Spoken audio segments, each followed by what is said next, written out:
what they're calling G2G, that themselves are now buying directly from Abu Dhabi and from Saudi Arabia. But they themselves are the ones who are making the commissions. That's why the cost of fuel is going up.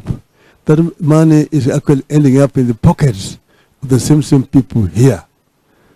Umbwa inakula watoto yake. These thieves will take us nowhere. The cost of living, which Jim is talking about here, will not go down when these thieves are in charge. This cost of living will not go down.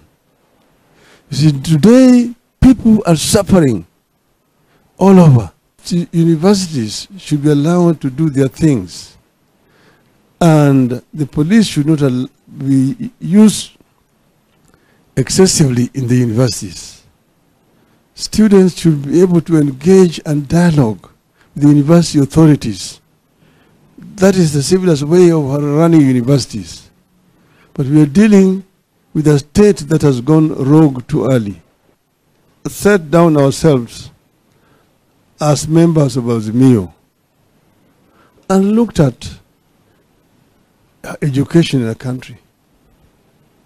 Because education is what actually differentiates societies.